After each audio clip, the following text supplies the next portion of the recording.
Hey everyone, welcome to the Horror Show. I'm Cecil Laird, here to do another solo review for you guys. This time I'm going to be talking about Keep Watching. This is I guess you call it found footage movie, but the only reason anyone can say that is because it's all done by cameras that are set up throughout a house rather than your traditional, person following characters around and things like that.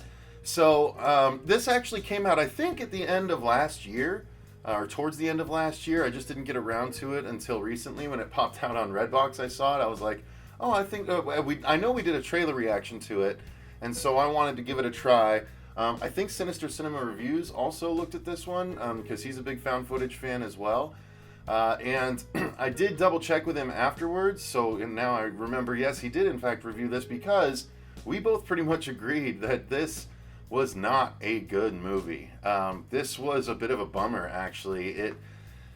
It was super derivative, and it stretched its own premise so far that it was a little ridiculous. So I'll do the review as usual. Overall thoughts, obviously, I am disappointed. Just it wasn't impressive. The whole thing was just kind of meh.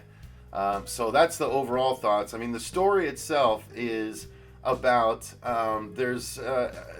it starts off with a girl getting attacked and her family getting attacked, and essentially what happens is there's this group of criminals that are going around, and when a family is gone or away from their home, they'll sneak in and plant like what seriously appears to be hundreds of cameras all throughout the house, like in every single little spot you could possibly think to put one, they put one, and like an unnecessary amount per room and things like that. So that is the part that stretches the limits of my imagination. Just the sheer amount of cameras is ridiculous, and so I'm brought out of the movie with every new angle that's presented to me, because a lot of these movies, they'll set up what all the angles are at the beginning.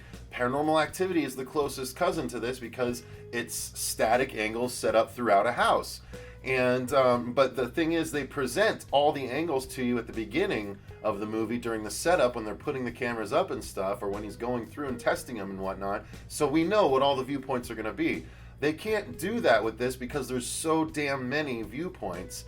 And so it just becomes a level of convenience and like, okay, how did that one get there? How did this one get there? How are we looking at this? So moving past the camera thing for now, essentially they come in, they set up hundreds of cameras, and then the family comes home and they start, it becomes a home invasion movie, except that they've already invaded the home and then left the home in order to re-invade the home with the family there.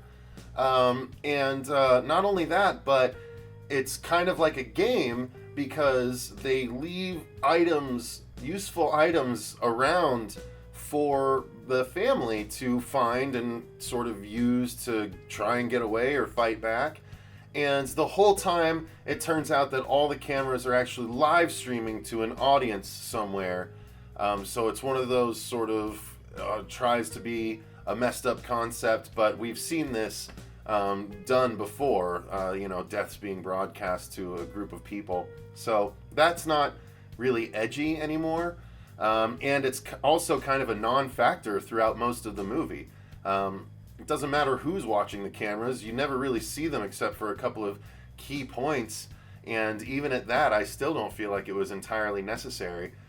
So the bad guy essentially sneaks in and leaves items and then sneaks back out in order to try and re-advance with the family now having access to these things that he's leaving behind. It's just the stupidest sort of idea for a movie. Like, I get that he's like, I guess they must be being paid to do this and whatnot, and they might think they're good enough that it's not going to pose a problem, but it just seems like an overly contrived setup, you know what I mean? That's what it felt like to me anyway. So the family that we're going to be following through the majority of the movie is the father is played by Ian Guffold, and then it's also got the main daughter is played by Bella Thorne, who I know from Amityville Awakening, which I did not like at all. I thought it was horrible, and I thought she was not very good in it.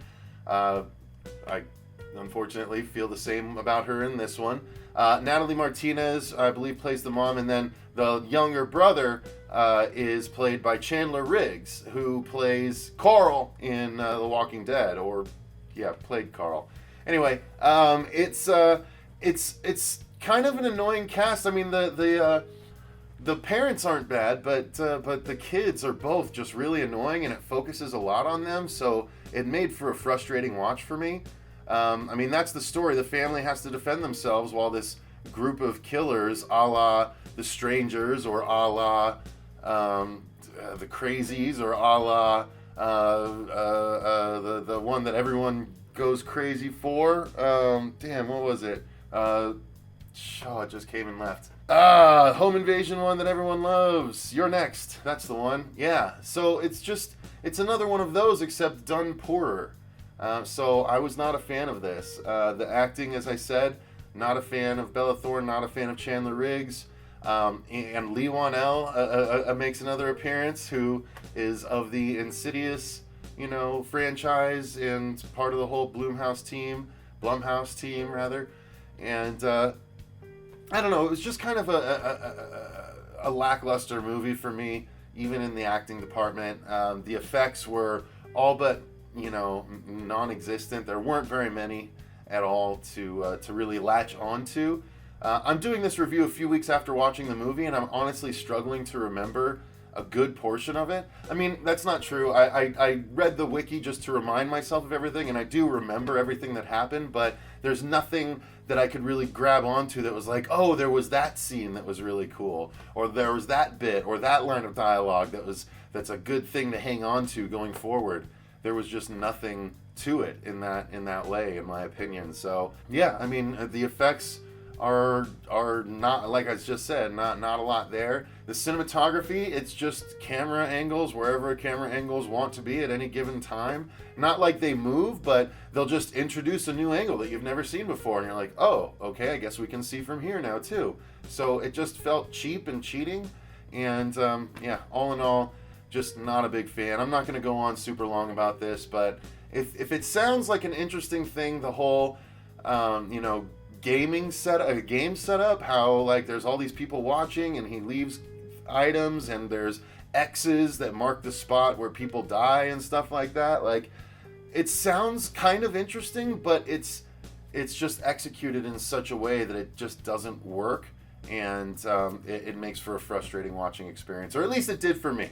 Obviously, film is subjective, so it's not to say that you guys won't enjoy this. I just know that myself and Jason over at Sinister Cinema Reviews did not enjoy it either. So maybe you disagree and you have seen it. Let me know that in the comments down below. Maybe you still want to see it. Let me know that as well. Or maybe now you're just going to skip it altogether. Whatever your thoughts are, let me know in the comments down below. Until next time, though, I've been Cecil Laird, and remember, stay scared.